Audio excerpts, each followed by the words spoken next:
পক্ষান্তরে আল্লাহর ওলি হযরত হাসান বসরি বলেন, কুকুরের মধ্যে এমন একটা খারাপ স্বভাব আছে, এই খারাপ স্বভাবটা যদি কোনো মানুষের মধ্যে চলে আসে, এই মানুষটার সাধারণ মানুষ থাকে না, এই মানুষটা জাহান্নামের লাকড়ি হয়ে যায়। তাহলে আমরা ভালো গুণগুলো জুমায় শুনেছি, আজ আমরা শুনবো কুকুরের এতগুলো ভালো গুণ থাকার পরেও একটা মাত্র খারাপ স্বভাবের কারণে, খারাপ গুণ থাকার কারণে কুকুরকে মানুষ নিকৃষ্ট মনে করে, ঘৃণা করে। আর এই গুণ যদি কোনো মানুষের ভিতরে চলে আসে, তখন আর সে আশরাফুল মাখলুকাত থাকে না, সে মানুষ থাকে কিন্তু ওই মানুষ, যে মানুষ দিয়ে আল্লাহ তাআলা জাহান্নামকে জ্বালাইবে। নাউযুবিল্লাহ। আল্লাহ পাক বলেছেন, ওয়াকুদুহান নাস ওয়াল হিজারা, জাহান্নামের ইন্ধন হবে কিছু মানুষ আর পাথর। হাসান বসরি বলেন, ওই খারাপ গুণটা এত নিকৃষ্ট, এই কুকুরের স্বভাবটা যদি কোন মানুষের মধ্যে আসে, তাহলে ওই মানুষটা জাহান্নামের জন্য। অথচ কুকুরের এতগুলো ভালো গুণ, কুকুর সব সময় প্রভু ভক্ত থাকে। একজন মালিক তাকে কয়েক বেলা রুটি খাওয়াইছে অথবা কয়েক বেলা ভাত দিয়েছে, এই জন্য কুকুর এই মালিকের বাড়িতে বসে থাকে। মালিক কোথাও চলে গেলে খেয়ে না খেয়ে মালিকের বাড়ি পাহারা দেয়। জোরে কোন ঠিক নেই। অথচ আমরা আল্লাহ তাআলার এত নিয়ামত আমরা খাচ্ছি, উপভোগ করছি, কিন্তু আল্লাহ পাকের হুকুম আমরা মানি না, আল্লাহর কৃতজ্ঞতা আমরা স্বীকার করি না, আল্লাহর শুকর আমরা আদায় করি না। এই জন্য আল্লাহ তাআলা সূরাতুল আদিয়াতের 5 নম্বর আয়াতের ভিতরে বলেন, ইন্নাল ইনসানা লিরাব্বিহি লাকানুদ। আল্লাহ পাক বলেন, মানুষ বড় অকৃতজ্ঞ। আমি আল্লাহর কৃতজ্ঞতা মানুষ স্বীকার করে না। এত নিয়ামত পাওয়ার পরও অথচ একটা নিকৃষ্ট প্রাণী কুকুর, মালিক কয়েক বেলা খাবার দিয়েছে, এই জন্য মারলো, ঘুরে ঘুরে মালিকের বাড়ির সামনে এসে বসে কিছু খাবার দেয়, বাসি, হাড্ডি গুড্ডি। এই সামান্য খাবার খেয়ে কুকুর মালিকের উপরে খুশি। এমনকি কোন কুকুর আছে যে মালিকের জন্য জীবন পর্যন্ত দিয়ে দেয়। সুবহানাল্লাহ।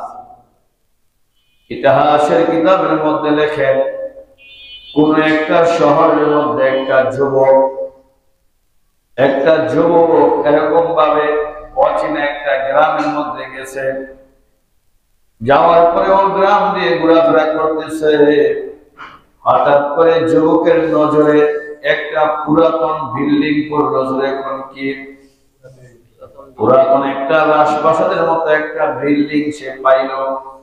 এত পুরাতন বিল্ডিং ওই যুবক আর জীবনে কোনোদিন দেখে নাই। মনে মনে চিন্তা করতেছে, কি ব্যাপার, এত পুরাতন ডিজাইনের বিল্ডিং কে করলো? এর ভিতরে মানুষ বলে অনেক সুন্দর, নাকি অনেক সুন্দর কারুকার্য আছে, কে বানাইলো? জানার বড় ইচ্ছা হয়। হঠাৎ করে বিল্ডিং এর কোণার মধ্যে একটা পাথরে খোদাই করে লেখা, এই বিল্ডিং, এই রাজপ্রাসাদের ইতিহাস যদি জানতে চাও, তাহলে এই বিল্ডিং থেকে আরো অনেক সামনে অমুক গ্রামে যাওয়া লাগবে। সুবহানাল্লাহ। যুবকটা মনে মনে বলে, মানুষ এমনিতে শুনছে মিথ্যা কথা বলে, এখন দেখি লিখিত আকারেও মানুষ মিথ্যা কথা বলে। এই বিল্ডিং এর ইতিহাস কে বানাইলো এটা জানার জন্য নাকি আরেক গ্রামে যাওয়ার দরকার? যুবকটাকে আমি ওখানেই যাব, তারপর আমি এই বিল্ডিং এর রহস্য কি আমি জানবো, কে বানাইলো। যুবকটা বিল্ডিং থেকে অনেক দূরে ওই গ্রামে গেছে, যে গ্রামের কথা ওই পাথরে খোদাই করা লেখা ছিল, ওখানে যাওয়ার পরে এক এক করে প্রায় 40টা যুবকের কাছে জিজ্ঞাসা করলো, ওই যে রাজপ্রাসাদ বিল্ডিং, এটার ইতিহাস কি জানো? কে তৈরি করলো, কে বানাইলো? প্রত্যেকটা যুবক জবাব দিল, এই বিল্ডিং এর ইতিহাস আমাদের কারো জানা নাই। যুবকটা রাগ হয়ে গেল, এই গ্রামের মানুষগুলো কত বড় মিথ্যাবাদী। এক এক করে 40 জন যুবককে জিজ্ঞাসা করলাম, একজন যুবক এই বিল্ডিং সম্বন্ধে আমাকে অবগত করে নাই, আমাকে জানায় নাই।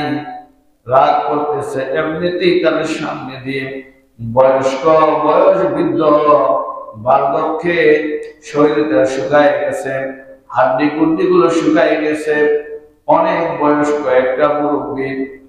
এই লোকটা বলে, যুবক কি হয়েছে তোমার, কেন তুমি রাগ করছো, গুসা করছো? মুরব্বী শোনেন, আমি আসার পথে একটা পুরাতন বিল্ডিং এর দেখেছি, এই বিল্ডিং এর ইতিহাস জানার জন্য এই গ্রামে আমি এসেছি। এক এক করে 40 জন যুবককে আমি জিজ্ঞাসা করলাম, কেউ আমাকে বিল্ডিং এর ইতিহাস শোনায় নাই। এবার মুরব্বী ডাক দিয়ে কয়, যুবক শোনো, আমার বয়স প্রায় 150 বছরের উপরে। আমার বয়স 150 বছরের উপরে, আমার বয়স। আমি ওই বিল্ডিং এর ইতিহাস আমি বাস্তবে দেখি নাই, কে বানাইলো আমি নিজেও কোনোদিন দেখি নাই, তবে আমি আমার দাদার কাছ থেকে শুনেছি। প্রায় 200-300 বছর আগের বিল্ডিং, এত পুরাতন বিল্ডিং, তো যুবকরা 150 বছরের উপরে বয়স। এই মুরব্বী বলতেছে, আমি আমার দাদার কাছ থেকে শুনছি, আমিও নিজে দেখি নাই, কে বানাইছে।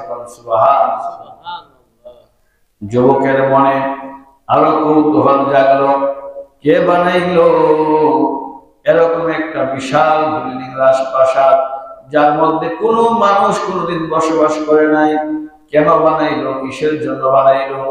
এবার মুরব্বীকে বলে, মুরব্বী আপনি আপনার দাদার কাছ থেকে যে ইতিহাস শুনেছেন, এই বিল্ডিং এর ইতিহাস আপনি আমাকে শোনান।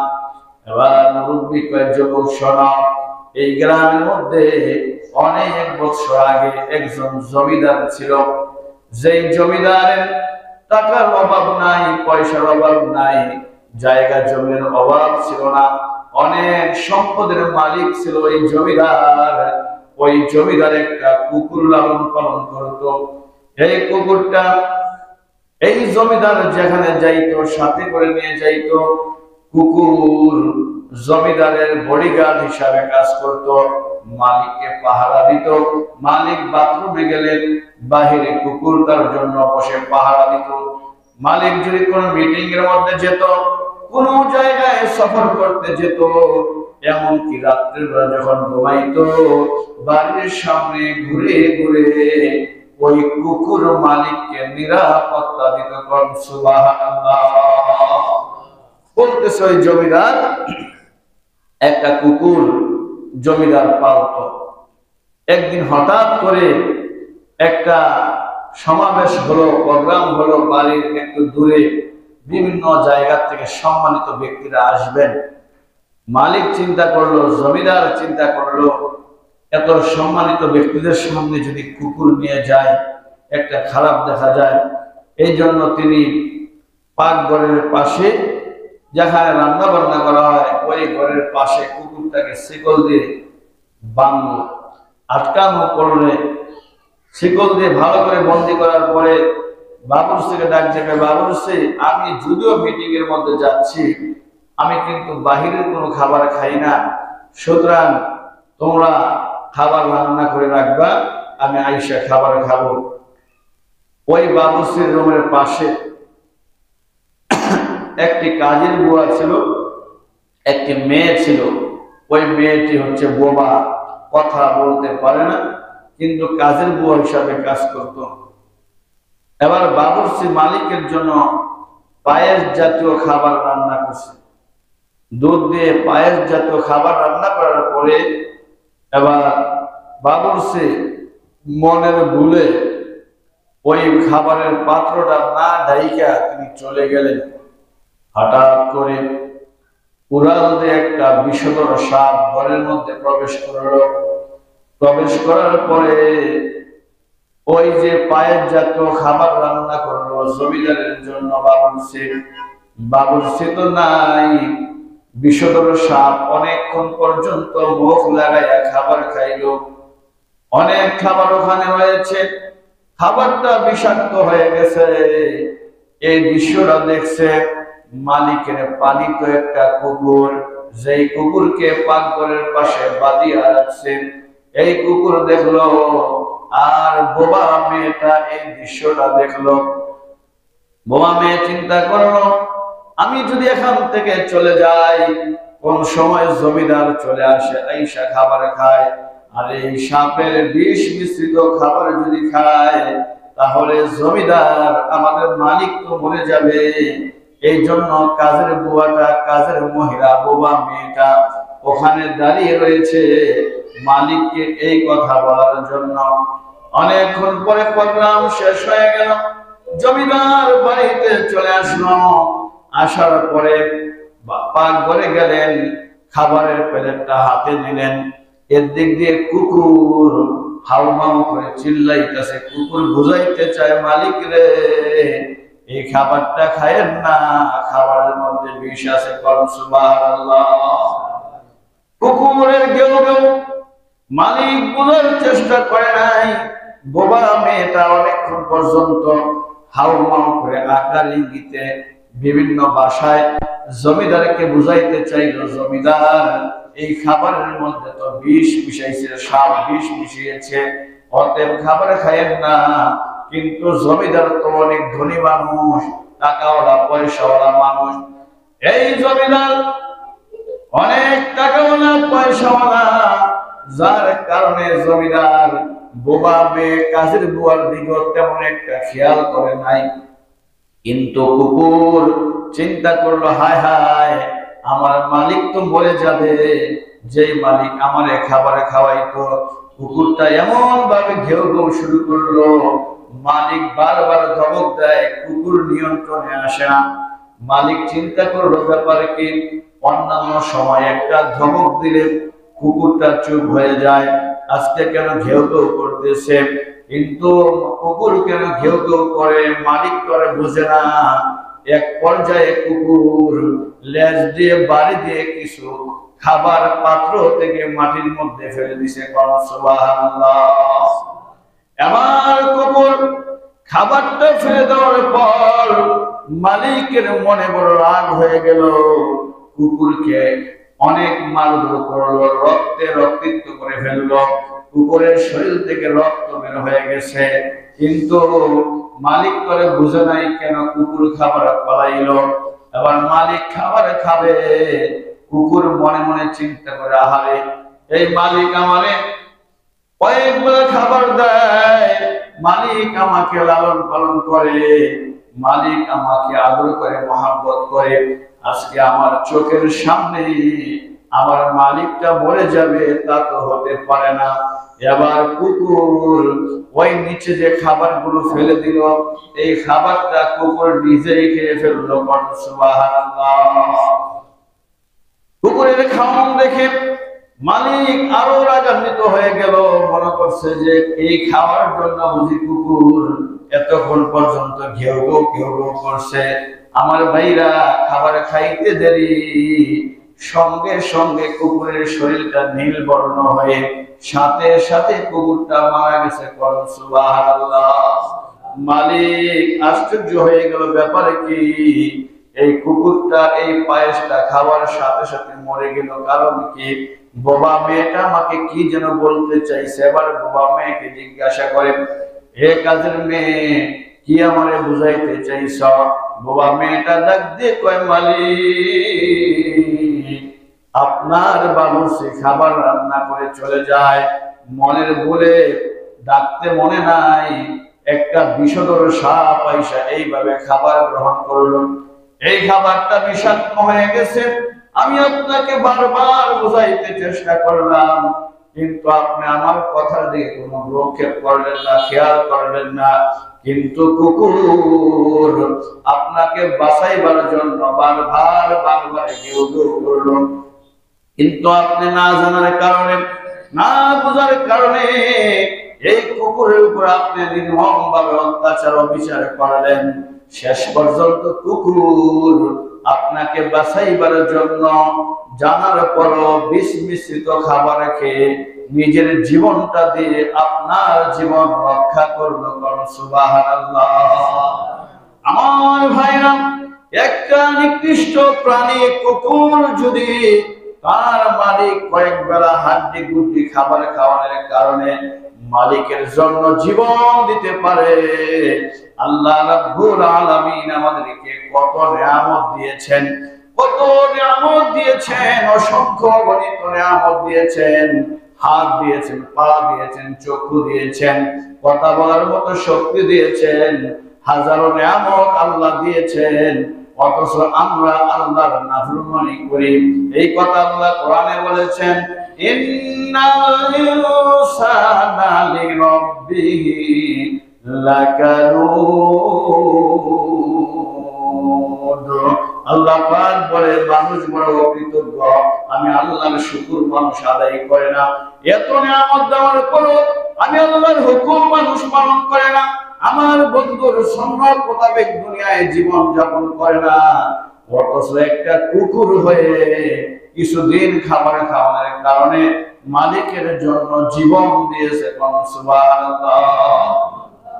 আল্লাহ নবী বলেন, ও উম্মত শোনো, আল্লাহর জন্য যদি তোমরা জীবন দেওয়ার প্রয়োজন নাই, শুধুমাত্র তোমরা যদি আল্লাহর হুকুমগুলো মানো, নবীর সুন্নাত মোতাবেক চলো, এইভাবে আমল করে যদি তোমরা ঈমান নিয়ে কবর পর্যন্ত আসতে পারো, আমার আল্লাহ তোমাদের জন্য পরকালে জান্নাতের ব্যবস্থা রেখেছে। সুবহানাল্লাহ। মালিক চিন্তা করলো, হায় হায় আমি কি করলাম, এই কুকুর আমাকে বাঁচাইবার জন্য এত কষ্ট করলো, এমনকি নিজের জীবনটা পর্যন্ত দিয়ে দিল। এবার মালিক অনেক কান্না করলো। কান্না করার পরে কিতাবের মধ্যে লেখে, জমিদার বলেছে এই কুকুরটারে স্বাভাবিকভাবে আমি যেখানে ইচ্ছা সেখানে আমি মাটি দিব, এরকম করব না। কুকুর যেহেতু আমার জন্য তার নিজের জীবনটা দিয়েছে, আমি কুকুরের জন্য এমন একটা রাজপ্রাসাদ তৈরি করব, যে রাজপ্রাসাদের মধ্যে লক্ষ লক্ষ টাকা আমি খরচ করব। এই রাজপ্রাসাদের মধ্যে কোনো মানুষ থাকবে না, এই রাজপ্রাসাদের ভিতরে আমি এই কুকুরটাকে আমি দাফন করব। সুবহানাল্লাহ। আমার ভাইয়েরা, বাদশাহ শাহজাহান যেমন তার বিবিকে ভালোবাসলো, বিবির শরণার্থে তাজমহল দুনিয়ায় বানাইলো, দুনিয়ার মানুষকে বুঝাইতে চাইছে, দেখো আমার বিবির আমি কত মহব্বত করি, আমার বিবির শরণার্থে আমি তাজমহল বানাইলাম। এই মালিক চিন্তা করলো, যে কুকুর আমার এত মহব্বত করলো, ভালোবাসলো, আমার জন্য দিল, এই কুকুরের জন্য আমি বিশাল বড় একটা রাজপ্রাসাদ বানাইবো। মুরব্বী বলতেছে, যুবক রে, এই রাজপ্রাসাদ হইল ওই রাজপ্রাসাদ যে জমিদার তার কুকুরের জন্য বানাইছে। সুবহানাল্লাহ। নবী আমার বলেন, উম্মত শোনো, তোমরা যদি আল্লাহর জন্য জীবন দিতে পারো, আল্লাহর দ্বীনের জন্য জীবন দিতে পারো, ঈমানের জন্য জীবন দিতে পারো, তুমি যদি নেক আমল করে ঈমান নিয়ে কবরে আসতে পারো, দুনিয়ার মালিক তো তার কুকুরের উপরে খুশি হইয়া রাজপ্রাসাদ তৈরি করলো।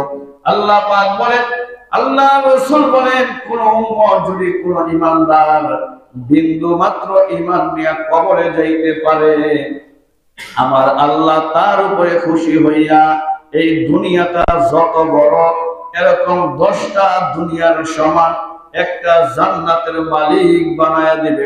সুবহানাল্লাহ। একটা মালিক কুকুরের উপরে খুশি হইয়া রাজপ্রাসাদ বানিয়েছেন। রাসূল বলেন, তোমরা যদি মাওলা পাককে খুশি কইরা ইবাদত বندگی কইরা ঈমান নিয়ে কবরে আসতে পারো, বিন্দু মাত্র ইমানও নিয়ে যায় কবরে যাবে, এই গোটা পৃথিবীটা যত বড়, এরকম 10টা পৃথিবী একত্রিত করলে যেই পরিমাণ বড় হবে, ওই পরিমাণ একটা রাজত্বের মালিক আল্লাহ তাআলা পরকালে বানায় দিবে। সুবহানাল্লাহ। আমার ভাইয়েরা, কুকুরের এতগুলো ভালো গুণ থাকার পরও মাত্র একটা খারাপ গুণ থাকার কারণে এই কুকুরকে মানুষ কুকুর বলে নিকৃষ্ট মনে করেন। হাসান বসরি বলেন, ওই কুকুরের ভালো গুণগুলা যার মধ্যে থাকবে সে আল্লাহর ওলি হয়ে যাবে। আর কুকুরের ওই খারাপ নিকৃষ্ট গুণটা যদি কোনো মানুষের মধ্যে চলে আসে, এই মানুষটা সাধারণ মানুষ থাকে না, এই মানুষটা জাহান্নামের লাকড়ি হয়ে যায়। নাউযুবিল্লাহ। তাহলে আমরা জানবো যে কুকুরের ওই খারাপ স্বভাবটা কি। খারাপ স্বভাবটা কি? ওই খারাপ গুণটা হলো হিংসা। জোরে কোন কি? হিংসা এমন একটা মারাত্মক গুনাহ, মারাত্মক স্বভাব। হিংসুককে কেমনে চিনবেন? রাসূল বলেন, অন্যের ভালো দেখা তার জ্বলে ভালো লাগে না। আপনার বাড়ির পাশে হাইরি, সে দিন দিন খালি উন্নত হইতেছে, সে দিন দিন খালি বড় লোক হইতেছে না, সে দিন দিন খালি বাড়ি ঘর বানাইতেছে, জায়গা জমি কিনতেছে। কেমনে করে? আল্লাহ তারে দেয়, আপনারা তো জ্বলে কে বলেন তো? এই হিংসুক হচ্ছে যার ভিতরে হিংসার স্বভাবটা থাকবে। আল্লাহ রাসূল হাদিসের মধ্যে কঠিন কঠিন শব্দ ব্যবহার করেছেন। হিংসা হচ্ছে কুকুরের স্বভাব। মনে করেন এই আজিজনগর ব্রিজের নিচে মনে করেন একটা মরা গরু আসলো। এই মরা গরু, একটা গরু কি একটা কুকুর খাওয়া সম্ভব বলেন? একটা মরা গরুর সামনে একটা কুকুর গিয়া উপস্থিত, চিন্তা করতেছে ডান দিকতে খামো না বাম দিকতে খামো, ঠ্যাং খামো আগে না মাথা আগে খামো, চিন্তা বিক্রি করতেছে। এমনিতেই উত্তর দিক থেকে মনে করেন যে একটা কুকুর আসলো খাওয়ার জন্য, সে বলতেছে আমি খাবো, তুই আসলি কেন? অথচ দুইজনে মিল্লা খাইলো 3 দিন সময় লাগবে। ও করছে কি একা খাওয়ার জন্য এমন দৌড়ান দিছে, দক্ষিণ দিকে দৌড়ায় নিয়ে গেছে, কুকুর তো চলে গেছে। আবার মরা গরুর কাছে আসলো, আইসা দেখে উত্তর দিক থেকে আরেকটা কুকুর আসতেছে, আবার ওরা উত্তরে দৌড়ায় নিয়ে গেছে। এইভাবে একবার উত্তরে দৌড়ায়, আরেকবার দক্ষিণে দৌড়ায়, আর মাঝখান থেকে আকাশ থেকে 2 ফান্ডা শুকুন আইসা খাইয়া শেষ করে ফেলায়। এই হলো কুকুরের স্বভাব, নিজেও খাবে না এবং অন্যকেও খেতে দিবে না। আল্লাহ রাসূল বলেন, হিংসুক যারা, অন্যের ভালো দেখা যার অন্তর জ্বলে, দুনিয়া তো জ্বলবে, পরকালেও জ্বলবে। রাসূল সাল্লাল্লাহু আলাইহি ওয়াসাল্লাম তিরমিজি শরীফের হাদিসের মধ্যে বলেন, অন্যান্য নবীদের উম্মতের একটা স্বভাব, তোমাদের রোগ তোমাদের মধ্যে সংক্রমিত হয়েছে। রাসূল বলেন তোমাদেরকে মুন্ডিয়ে দিবে। আমি এই কথা বলি না, নবী বলেন আমি এই কথা বলি না যে তোমাদের মাথা মুন্ডিয়ে দিবে, মানে চুলগুলো শেষ হয়ে যাবে, এটা আমি বলি না। আমি বলতেছি এই রোগটা যদি তোমাদের মধ্যে থাকে, তোমাদের দিন ধ্বংস হয়ে যাবে। নাউযুবিল্লাহ। সাহাবীরা কইয়া রাসূল এই রোগটা কি? বলছে হাসাদ, মানে হিংসা। হিংসা যার ভিতরে আসবে তার দিন ধর্ম সব শেষ হয়ে যাবে। নাউযুবিল্লাহ।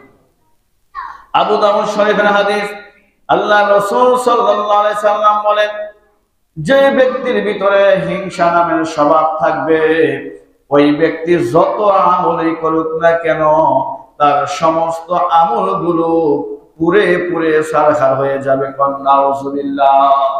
আপনি রোজা রাখলেন, হজ করলেন, যাকাত দিলেন, দান সদকা করলেন, অনেক ইবাদত বندگی করলেন, কিন্তু আপনার ভিতরে যদি হিংসা থাকে, আপনার সমস্ত আমলগুলো পুরে পুরে সারখার হয়ে যাবে।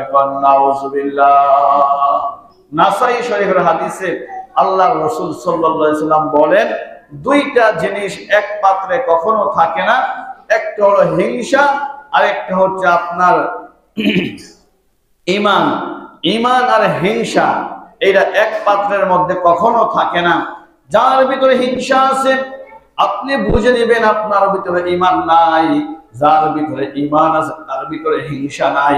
সুতরাং রাসূল বলেন, যার ভিতরে হিংসা থাকবে ওই লোকটা ঈমান থাকবে না, বেঈমান হয়ে সে অন্ধকার কবরে যাবে। নাউযুবিল্লাহ। এই জন্য আল্লাহ পাক নবীকে শিখাইছেন, সূরা ফালাক আমরা পড়ি না, ওয়া মিন শাররি হাসিদিন ইযা হাসাদ। হাসাদ মানে হিংসা।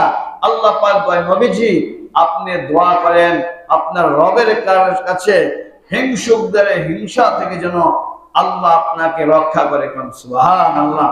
এই জন্য অন্যের ভালো দেখা আমাকে আপনাকে হিংসা করা যাবে না। হিংসার আগুন বড় কঠিন আগুন। আমরা তো আগে গান শুনতাম যে অনেকে আগে বলতো যে তুষের আগুন জ্বলে গৈসা গৈসা, বলতো না একটা গানে। কিন্তু তুষের আগুন আর কি গৈসা গৈসা জ্বলে। হিংসুক যে সে দুনিয়া তো জ্বলে পড়ে সারখার হবে, তার আমল সব বরবাদ হবে, সে কিয়ামতের দিন জাহান্নামের লাকড়ি হয়ে যাবে। নাউজুবিল্লাহ। আল্লাহর নবী মক্কা ছেড়ে যখন মদিনায় যায়, মক্কা ছেড়ে যখন আল্লাহর রাসূল মদিনায় চলে গেলেন, অনেকদিন পরে একটা বয়স্ক মহিলা স্বপ্নে দেখতেছে হঠাৎ করে তার পানির পিপাসা লেগেছে। ঘুম থেকে উঠলো, ঘরের পাত্রগুলো খোঁজ খবর নিল, কোথাও কোনো পানি নাই। এই বয়স বৃদ্ধ মহিলা দরজা খুললেন, খোলার পরে দেখতেছে তার ঘরের সামনে বিশাল বড় একটা আঙ্গুরের বাগান দেখা যায়। ওই আঙ্গুরের বাগানের মধ্যে দুই পাশে দুইটা গেট দেখা যায়। মহিলা চিন্তা করলো, যেহেতু আঙ্গুরের বাগান, অবশ্যই ওখানে মানুষ পাওয়া যাবে, আর ওখানে গেলে অবশ্যই অবশ্যই পানির ব্যবস্থা হবে। কোন সুবহানাল্লাহ। ওই মহিলা প্রথমে একটা গেটের সামনে যায়, গিয়ে দেখতেছে ফেরেশতার মতো এত সুন্দর, মাথার মধ্যে তার পাগড়ি, মুখের মধ্যে তার দাড়ি, সাদা পোশাক পরে নেওয়ালা একজন মানুষ দেখা যায়। এই লোকটার কাছে বলল, ভাইজান আমি খুব ক্ষুধার্ত পিপাসার্ত, আমাকে এক গ্লাস পানি দেওয়া যাবে কি? ওই যুবকটা ডাক দিয়ে বলতেছে, মহিলা শোনো, এক গ্লাস পানি তোমাকে দিতে পারি যদি তুমি দুইটা প্রশ্নের উত্তর দিতে পারো। জোরে কোন সুবহানাল্লাহ। কয় কি তোমার প্রশ্ন? কয় এক নাম্বার প্রশ্ন হলো, এমন এক ফোঁটা পানি যেই পানিটা কোন নদীর পানি না, খালের পানি না, বিলের পানি না, বৃষ্টির পানি না, ঝর্ণার পানি না, উকের পানি না, এরকম নারিকেলের পানি না, এমন কি পানি এক ফোঁটা পানির বিনিময় আল্লাহ পাকের সাতটা জাহান্নামের আগুনকে নিভায়া দিতে পারে? এটা কোন পানি? তুমি যদি বলতে পারো আমি তোমাকে এক গ্লাস পানি দিব। কোন সুবহানাল্লাহ।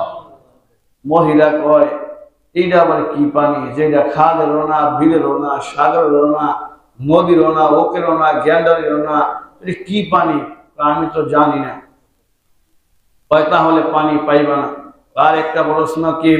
আর একটা প্রশ্ন হলো, এমন একটু আগুন যেটা কোনো বিদ্যুতের আগুন নয়, মেসের আগুন নয়, গ্যাসের আগুন নয়, কারেন্টের আগুন নয়, এরকম ভাবে পাথরের ঘর্ষণের আগুন নয় রে বুড়ি, এমন একটা আগুন যা বিন্দু মাত্র আগুন থাকলে আল্লাহর আটটা জাহান্নামকে জ্বালায়া পোড়ায়া ছারখার করে দেয়। ওইটা কিসের আগুন? বুড়ি কয়, এইটাও তো আমি পারলাম না। তাই আর তুমি পানি পাইবা না। এবার দ্বিতীয় গেটের মধ্যে যায়, ওখানেও গিয়ে দেখে একই রকমের একটা মানুষ, পাগড়ি পরা, জুব্বাওয়ালা, মুখে দাড়ি, এই নুরানির চেহারা। এক গ্লাস পানি চাওয়ার পরে ওই লোকটা দুইটা প্রশ্ন করলো, বুড়িরে দুইটা প্রশ্নের জবাব দিতে পারলে এক গ্লাস পানি তোমাকে দিব। এক নম্বরে কোন আগুন যা এক ফোঁটা আগুনে আল্লাহর আটটা জাহান্নামকে জ্বালায়া দেয়? আর ওইটা কোন পানি যা এক ফোঁটা পানি আল্লাহর আটটা জাহান্নামকে জ্বালায়া দেয়? আর কোন আগুন যা সামান্য আগুন এরকম ভাবে আল্লাহর আটটা বেহেশতকে এরকম ভাবে পোড়ায়া দেয়? কোন সুবহানাল্লাহ। বলছে কোন আগুন বলো তো, যে আল্লাহর আটটা বেহেশত থেকে পোড়ায়া দেয়? আর কোন পানি এক ফোঁটা পানি আল্লাহর সাতটা জাহান্নামকে জ্বালায়া দেয়? বলতেছে আমি তো পারি না। এবার বলল, বুড়ি এই প্রশ্নের উত্তর দুনিয়ার কেউ পারবে না। ওই যে মক্কা থেকে হিজরত কইরা আব্দুল্লাহর বেটা আমিনার সন্তান মুহাম্মদ মদিনায় গেছে, এই মুহাম্মদকে ছাড়া পৃথিবীর কেউ এই দুই প্রশ্নের জবাব দিতে পারবে না। কোন সুবহানাল্লাহ। এই বুড়ি অনেক লম্বা এই ঘটনাটা, এই বুড়ি অনেক কষ্ট কইরা ওই সময় মক্কা থেকে মদিনায় যাইতে আবু জাহেল বড় বড় নেতারা রাস্তা ঘাটে পাহারা দিল কেউ যেন না যেতে পারে। অনেক ইতিহাস, বুড়ি অনেক কষ্ট করার পরে আবু জাহেল লগে বাহাস করার পরে অনেক পরে লাস্টে নবীর পর্যন্ত পৌঁছাইছে। সুবহানাল্লাহ। আল্লাহ নবীর কাছে জানতে চায়, আল্লাহ নবী কয় বুড়ি রে, ওইটা এক ফোঁটা পানি যা আল্লাহর ৮-৭টা জাহান্নামের আগুনকে নিভাইয়া দিতে পারে। এইটা দুনিয়ার কোনো পানি নয়, খালের পানি নয়, বিলের পানি নয়, বৃষ্টির পানি নয়, নারিকেলের পানি নয়, কূপের পানি নয়, সাবমার্সিবলের পানি নয়, সাগর নদীর কোনো পানি নয় রে বুড়ি। ওইটা হলো আল্লাহর ভয়ে যদি কারো চোখ থেকে এক ফোঁটা পানি বের হয়, ওই এক ফোঁটা পানি পারে আমার আল্লাহর তৈরি ৭টা জাহান্নামের আগুনকে নিভাইয়া দিতে। কোন সুবহানাল্লাহ। আল্লাহর ভয়ে, জাহান্নামের ভয়ে, গুনার ভয়ে এক ফোঁটা পানি আপনি ফেলতে পারে, আল্লাহ জাহান্নামের আগুনকে নিভাইয়া দিবে। আর ওই আগুন, যার সামান্য আগুন, যার ভিতরে থাকবে ৮টা জাহান্নামকে পোড়াইয়া দিবে, মানুষের জান্নাতে যাইতে পারবে না। বলছে ওই আগুন হলো হিংসার আগুন। জোরে কর নাউযুবিল্লাহ। এমন কথা, হিংসা সামান্য কারোর মধ্যে থাকলে ওই ব্যক্তির এই আগুনটাই যথেষ্ট আল্লাহর ৮টা জান্নাতকে পোড়াইয়া দেওয়ার জন্য। মানে পোড়াইতে পারবে না, মানে সে জান্নাতে যেতে পারবে না সামান্য হিংসা থাকলে। আল্লাহ রাব্বুল আলামিন আমাদের সকলকে পুকুরের এই হিংসা নামক স্বভাব থেকে আল্লাহ তাআলা আমাদেরকে হেফাজত করুক। আর যে ভালো গুণগুলো আছে, এই ভালো গুণগুলো যাতে আমরা অর্জন করে জান্নাতে যেতে পারি, আল্লাহ তৌফিক দান করুক।